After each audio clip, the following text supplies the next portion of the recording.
মুআজ্জাজ মুহতারাম হাজিরিন, পৃথিবীতে সব মানুষই চিন্তা করে। কেউ ছোট্ট করে চিন্তা করে, আর কেউ বড় করে চিন্তা করে। বাকি সব মানুষই কম বেশি চিন্তা করে। আমরা যত কিছুই চিন্তা করি, এই চিন্তাটা দুইটা ভাগ রয়েছে। কিছু চিন্তা আছে যে চিন্তাটা সঠিক, আমরা সঠিক চিন্তা করে থাকি। আর কিছু চিন্তা আছে যে চিন্তাটা সঠিক নয়, ব্যাঠিক, ভুল চিন্তা, গলত চিন্তা। এই ভুল চিন্তাটা আমরা অনেক সময় করে থাকি। আমরা যত রকমের ভুল চিন্তা করে থাকি, এই সবগুলো ভুল চিন্তার ভিতরে একটা অন্যতম ভুল চিন্তা হলো, পৃথিবীতে সব কিছুকেই আমরা বস্তু দিয়ে বিচার করার চেষ্টা করি। এটা মানুষের সবচেয়ে অন্যতম একটি চূড়ান্ত পর্যায়ের একটা ভুল চিন্তা। দুনিয়াতে সব কিছুকেই বস্তু দিয়ে বিচার করা, ধনীকে আর গরিবকে, এটা বস্তু দিয়ে আমরা অনেক সময় বিচার করে থাকি। যদি আপনাদেরকে জিজ্ঞাসা করা হয়, আপনাদের সামনে যদি জিজ্ঞাসা রাখা হয় যে এই পৃথিবীতে ধনী কোন মানুষটা আর গরিব কোন মানুষটা, তখন স্বাভাবিকভাবে এই প্রশ্নের যে উত্তরটা বের হয়ে আসবে আপনাদের মুখ থেকে, স্বাভাবিকভাবে আপনারা যে পরিচয়টা দিবেন সেটা সবাই একরকমই দিবেন, যে যেই মানুষের কাছে অর্থ সম্পদ পর্যাপ্ত পরিমাণ রয়েছে, যে মানুষের কাছে টাকা পয়সা সঞ্চয় রয়েছে পর্যাপ্ত পরিমাণ, এই মানুষটা হলো ধনী। আর যে মানুষের কাছে পর্যাপ্ত পরিমাণ টাকা পয়সা নেই, অর্থ সম্পদ নেই, জমি জমা নেই, এই মানুষটা হলো গরিব। আমরা তো এইভাবেই কি পরিচয় তুলে ধরব।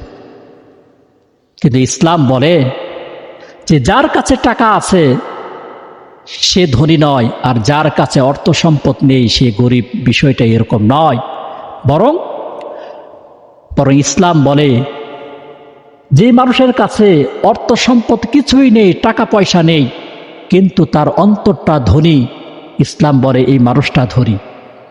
কিন্তু যে মানুষের অনেক টাকা পয়সা আছে, অনেক ধনসম্পদ আছে, কিন্তু এই মানুষের অন্তরের ভেতরে লোভ লালসা আছে, এই মানুষটা আল্লাহর ভালো মন্দ ফয়সালার উপর সে সন্তুষ্ট থাকে না, এবং সে অল্পেতে খুশি হওয়া, অল্পতে তুষ্টি হওয়া, অল্প তুষ্টির উপর সে থাকে না। ইসলাম বলে এই মানুষটা গরিব, এই মানুষটা ধনী নয়। এটা আমার কথা না, এটা মুহাম্মদুর রাসূলুল্লাহ সাল্লাল্লাহু আলাইহি ওয়াসাল্লামের কথা। হাদিস শরীফের ভিতরে এসেছে, হযরত রাসূলুল্লাহ সাল্লাল্লাহু আলাইহি ওয়াসাল্লাম বলেন, লাইসাল গিনা আন কাসরাতিল আরদি ওয়ালাকিন্নাল গিনা গিনান নাফস। আল্লাহর নবী সাল্লাল্লাহু আলাইহি ওয়াসাল্লাম বলেন, যে ব্যক্তির কাছে অর্থ সম্পদ আছে, টাকা পয়সা আছে, ওই মানুষটা কি নয়, ধনী নয়, বরং ধনী তো প্রকৃত ধনী ওই ব্যক্তি যেই মানুষটার কলব আর অন্তর হলো ধনী। মানুষের কলব আর অন্তর ধনী হয় কয়েকটা গুণের দ্বারা। এর মধ্যে একটা গুণ হলো, কোনো মানুষের ভিতরে যদি অল্পতে খুশি হওয়ার গুণ, অল্পতে খুশি হয়, এই গুণটা যদি কোনো মানুষের ভিতরে থাকে, আর ওই মানুষের কাছে যদি টাকা পয়সাও না থাকে পর্যাপ্ত পরিমাণ, তবু ইসলাম বলে এই মানুষটা ধনী। আল্লাহ আমাদের ব্যাপারে যেই ভালো আর মন্দর যে সিদ্ধান্ত দিয়েছেন, সিদ্ধান্ত নিয়েছেন, যে ফয়সালাটা করেছেন, ওই ফয়সালার পর সন্তুষ্ট যে ব্যক্তি থাকে ওই মানুষটাই হলো ধনী। আর যে আল্লাহর ফয়সালার পর সন্তুষ্ট থাকে না, ওই মানুষটা হলো ধনী নয়। যে ব্যক্তির ভিতরে লোভ লালসা আছে এই ব্যক্তি ধনী নয়, বরং যেই ব্যক্তির ভিতরে লোভ লালসা নেই, ইসলাম বলে যে এই মানুষটা ধনী। আপনারা দেখেন, সমাজে অনেক মানুষ আপনারা খুঁজে পাবেন যে অনেক টাকা পয়সা আছে, কিন্তু তারপরেও সে লোভী, অন্যের টাকা মেরে খায়। অনেক টাকা আছে কিন্তু সুদ খায়, ঘুষ খায়, সে টাকা পয়সার উপর খুব লোভী।